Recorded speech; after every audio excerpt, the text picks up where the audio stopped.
kaigan, matapos ay hindi matuloy kahapon, posibleng ikasana ngayong araw ang pagpapali sa mga vendor sa Luneta Park. Ayon sa National Parks and Development Committee, kailangan daw nilang gawin ito para sa matagal ng plano na mapaganda pa ang Luneta. May live report si Lava Nuver. Love! Igat, mahigit nga 100 vendors ang napipintong matanggal o alisin sa paligid po ng Luneta Park. Kaugnay na rin po sa paghahandang i-rehabilitate at pagandahin po ang lugar.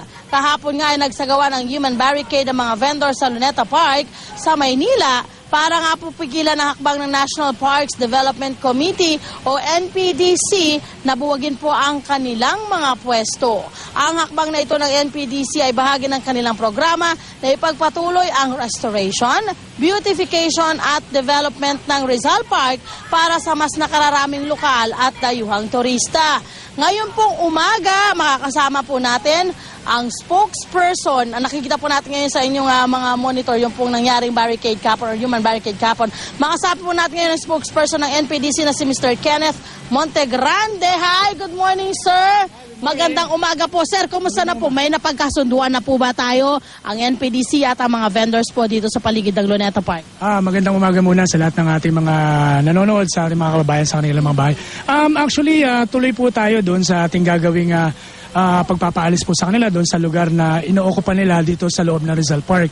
So tayo po ang NPDC kasama ng City Government of Manila at ang mga kapulisan at nakipag-coordinate na rin po tayo sa Commission on Human Rights na mahabang proseso na po ito. Since 2011, pinabisuhan na po natin sila, binigyan na po natin sila ng mga iba't ibang klaseng pakikiusap sa kanila.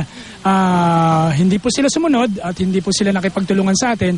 So tayo po ay mapipilitan na paalisin sila doon upang bigyan daan naman yung development program na ating ipinatutupad dito sa Rizal Park. Meaning sir, pag pinaalis po, hindi na sila makakabalik or wala nang balikan itong kanilang pagpwesto dito sa area ng Luneta Park. Tama po ba? Nung una kasi nagkaroon tayo ng mga negotiation dito, binibigyan natin sila ng pagkakataon na makabalik dito doon sa ilang lugar na atin dinidevelop.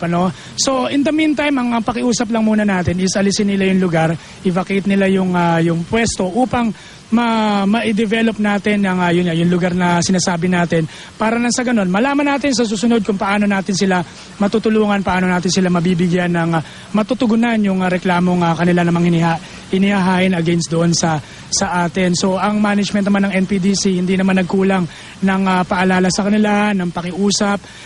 In fact, nung mga unang hanggang sa kahuli-hulihang mga pag-uusap namin ay ino-offera namin sila ng alternative solutions, kaso nga lang nagmatigas po sila na magstay doon sa lugar na kanilang inaangkin, which is ito po ay pag-aari ng taong bayan. Okay. Marami pong salamat Sir Kenneth sa inyong paliwanag. At syempre yan po muna ang aming pinakahuling update mula dito sa Luneta Park. Balik muna sa iyo, Igan. Maraming salamat, Lava Nuver.